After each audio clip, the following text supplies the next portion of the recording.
Bonjour et merci d'avoir accepté ma proposition. Donc ma première question, vous venez de rentrer des États-Unis. Quelle est selon vous l'ambiance politique générale dans le pays? Je suis rentré effectivement d'un voyage en Californie avec une étape à Washington en rentrant. Je pense pouvoir dire que l'ambiance est particulièrement lourde aux États-Unis en ce moment, chargée de préoccupations et on pourrait même dire de peur. C'est le sujet qui est abordé régulièrement dans des conversations avec la personne assise à côté dans un avion, avec des amis, avec des rencontres spontanées. On ne parle que de ça. Et le pays est-il divisé qu'avant? Comment les peuples réagissent-ils aux nouvelles propositions de Donald Trump? À votre avis, sont-ils majoritairement favorables ou plutôt opposés? On peut dire très clairement que le peuple est majoritairement opposé à la plupart des initiatives proposées ou réalisées par le président Trump. Cela n'a pas été le cas il y a 100 jours, mais de jour en jour depuis, son taux de popularité baisse. Il en est arrivé cette semaine au chiffre de 45% seulement d'approbation de son action. Ce qui veut dire que l'opinion est majoritairement hostile à son action. Surtout dans quel État, par exemple, aux États-Unis? Ce qui est intéressant, c'est que c'est généralisé. Ce n'est pas une baisse dans les États bleus démocrates, qui de toute façon étaient déjà majoritairement opposés à Trump, mais une baisse dans les États rouges républicains, car ses propres électeurs se rendent compte que les promesses qui leur ont été faites ne sont pas tenues. Que bien le contraire se produit d'ailleurs. Lui avait dit, en un seul jour, il allait faire de sorte que la paix règne entre la Russie et l'Ukraine. Il allait faire de sorte que le prix des œufs redescende au minimum, que de manière générale l'inflation serait maîtrisée. Il a promis la terre, le ciel et les étoiles. Et les gens ont gobé ça. Et ils ont dit, ça nous paraît un programme réjouissant, et donc on va voter Trump. Et ils ont voté Trump. Et aujourd'hui, un large secteur de l'électorat se rend compte qu'ils ont été menés en bateau et ne sont pas contents. Tant et si bien que les députés parlementaires républicains qui s'en retournent dans leur circonscription pour faire des meetings avec leurs propres électeurs, ceux qui les ont votés, reçoivent des tomates qu'on leur lance à la figure. Les gens demandent pourquoi ils ne réagissent pas, pourquoi ils ne s'opposent pas à l'action de l'actuel gouvernement. C'en est arrivé au point où le Parti républicain conseille à ses propres députés parlementaires et sénateurs d'éviter de visiter leur circonscription et plutôt de se cacher sous leur bureau à Washington. On en est arrivé là. Mais pensez-vous que certaines de ces propositions sont tout de même justifiées ou raisonnables? Par exemple, quelles mesures ou idées pourriez-vous soutenir? Là, vous me posez une question extrêmement difficile. Je peux vous raconter une petite anecdote. Je passe assez régulièrement sur la chaîne LCI à Paris avec mon ami Darius Rochepin, qui m'a demandé si je pouvais trouver un supporter de Trump, donc un Trumpiste raisonnable,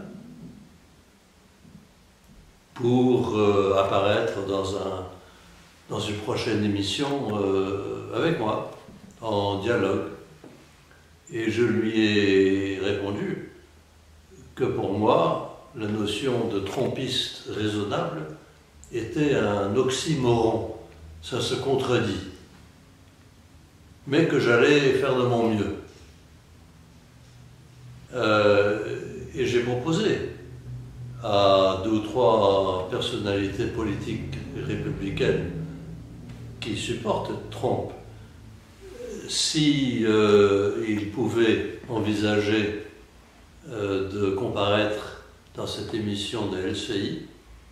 Malheureusement, tous les deux sont commentateurs chez Fox News et contractuellement, on leur interdit de paraître sur une quelconque autre chaîne. Donc je suis toujours à la recherche de mon Trumpiste raisonnable, mais je vais finir peut-être par en trouver un. Mais identifier une action de Trump de ses premiers 100 jours de sa gouvernance dont j'approuve, ça je ne peux pas, parce qu'il n'y en a aucune. Avez-vous eu l'occasion d'entendre les dernières déclarations des anciens présidents? Oui. Je me demandais d'ailleurs pourquoi on avait dû attendre aussi longtemps pour qu'il se prononce, qu'il gueule. Maintenant, il est dans les us et coutumes, c'est vrai, que les anciens présidents ne critiquent pas le titulaire. C'est une courtoisie traditionnelle. Je considère, beaucoup de mes concitoyens considèrent, que les outrages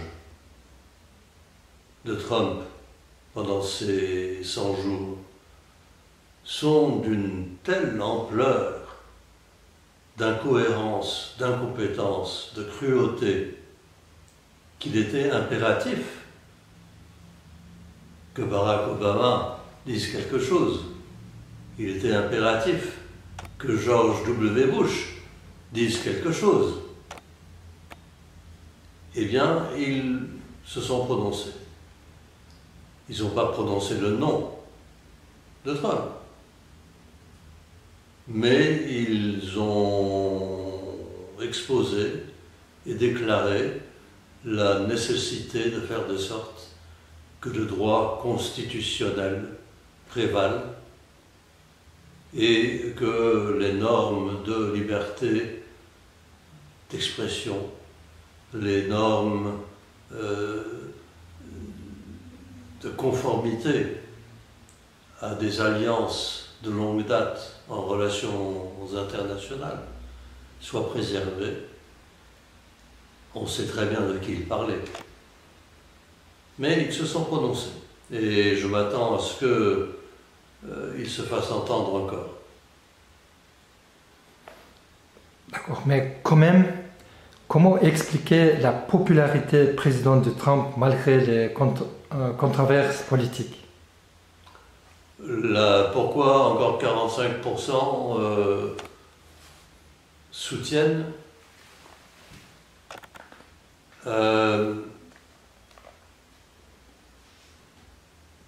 Voici ma réponse.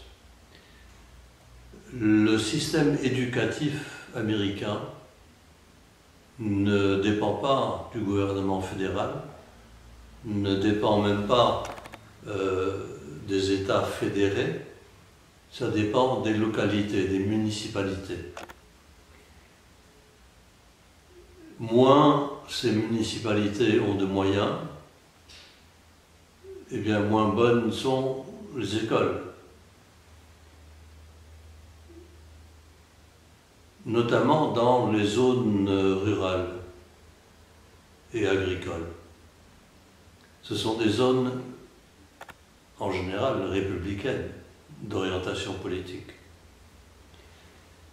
Et dans ces endroits-là, le système éducatif est d'un niveau tiers-mondiste, va-t-on dire. Malheureusement, tragiquement. Et sort génération après génération de gens quasi analphabètes, relativement ignorants, relativement racistes, misogynes, homophobes, mais qui se sentent validés dans ces sentiments-là par le fait qu'un des leurs est président, et sont donc une proie facile à la désinformation et la manipulation. Voilà pourquoi encore 45% de la population, jusqu'à ce jour, soutient le président Trump. Je m'attends à ce que ce taux de popularité continue à dégringoler. Et je m'attends à ce que d'ici le prochain cycle électoral, qui est au mois de novembre de l'année 2026, eh bien, il va se passer des choses. Y a-t-il une évolution de la perception du rêve américain? Est-il encore vivant? Je crois que vu de l'extérieur, on commence à se poser cette question-là. Est-ce que réellement le rêve américain existe encore? Ma réponse à moi, c'est que ponctuellement, clairement pas. La question qui se pose est celle de savoir si le rêve peut être ressuscité. Est-ce qu'on peut faire de sorte de décourter cette déviation? Parce que là, on vit non pas le rêve américain, mais le cauchemar américain. Combien de temps ça va durer? On le verra. Qui vivra verra. L'Amérique est-elle toujours un modèle pour le monde? Est-ce que l'Amérique actuelle est un modèle pour le monde? Absolument pas. Pas davantage que la Russie de Poutine ou la Corée du Nord. Non, au contraire. C'est l'illustration de ce qu'il ne faut pas devenir. Et malheureusement, cette perception-là va en s'élargissant dans le monde. Le tourisme aux États-Unis, qui est une source importante d'ailleurs de revenus, a chuté déjà dans ces 100 jours de près de 25%.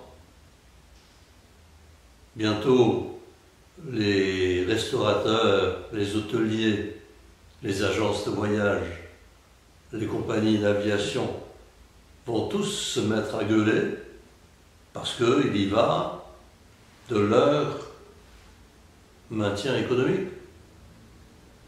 Et quand les gens commencent à se sentir atteints dans leur portefeuille, c'est là où les opinions ont tendance à virer. Et là, on y arrive. Et lorsque les agriculteurs en Californie ou dans le Montana se rendent compte qu'il n'y a personne pour venir cueillir les avocats ou faire la vendange,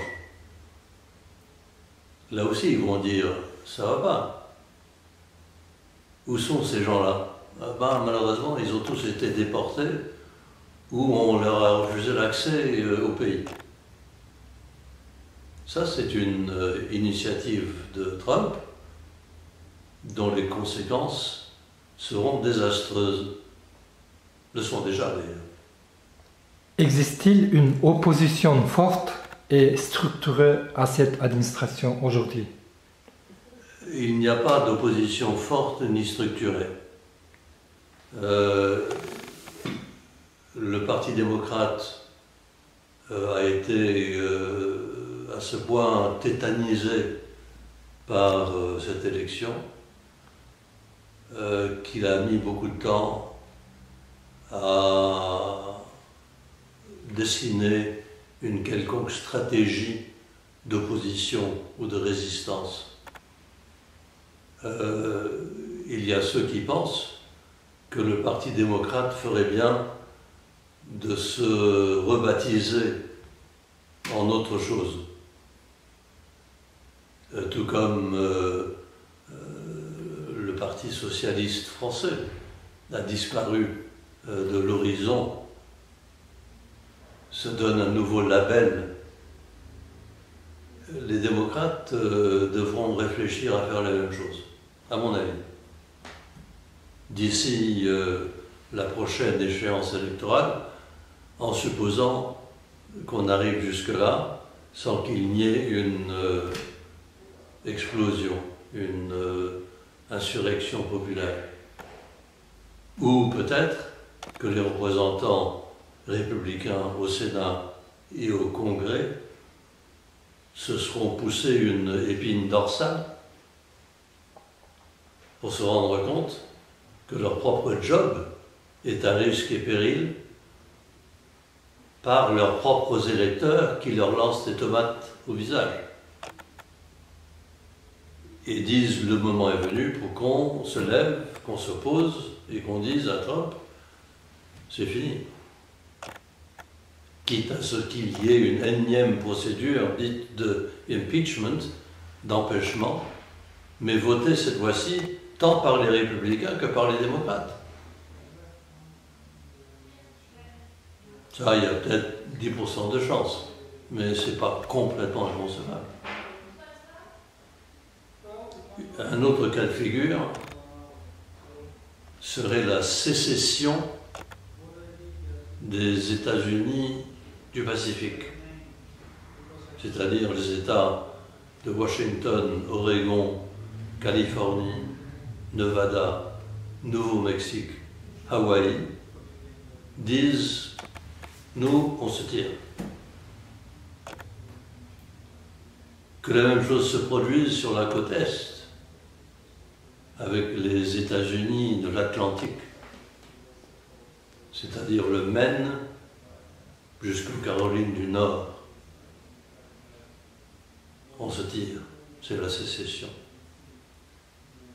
Alors ça laisserait les pauvres bougres dans le Minnesota, le Wisconsin et le Michigan d'autres solutions que de rejoindre le Canada. Et puis tous les autres, good night and good luck. Ça, c'est un cas de figure qui n'est pas inconcevable. Ma dernière question de l'actualité, par exemple, quelle est la place des réseaux sociaux dans le discours politique actuel aux États-Unis? Énorme, il est énorme. Car le journalisme, tel qu'on l'a connu depuis l'époque de Gutenberg, n'existe quasiment plus. Tout le monde est journaliste. Tout le monde peut être journaliste. On n'a qu'à pianoter sur son iPhone et lancer sur YouTube, et puis on est constitué journaliste. Bientôt, les journaux en papier, même le New York Times ou le Financial Times n'existeront plus. Et la question de la presse, de manière générale, est posée de manière fondamentale. Alors comment vont s'instruire les gens? Ou comment va-t-on leur mentir? Quel sera le niveau de désinformation à travers les réseaux sociaux? Il sera énorme. Moi, ça me fait très peur. Ça me fait très peur, ça me fait encore plus peur pour les générations à venir. En 100 jours de malgouvernance, l'actuel régime aura démoli toute la crédibilité et tout le respect accordé à la démocratie américaine et quelque part à l'idée même de la démocratie. C'est une dans la trajectoire de l'espèce humaine qui représente des millénaires, des millions, pas des millions, mais en tout cas 100 000 ans. L'expérience de gouvernance démocratique représente une toute petite portion du spectre. Même si on prend comme point de départ la Grande Charte en 1206, on arrive aujourd'hui à l'an 2025, c'est minuscule dans l'arc de la trajectoire humaine. Et il est possible que ce chapitre de l'expérimentation en gouvernance démocratique se ferme.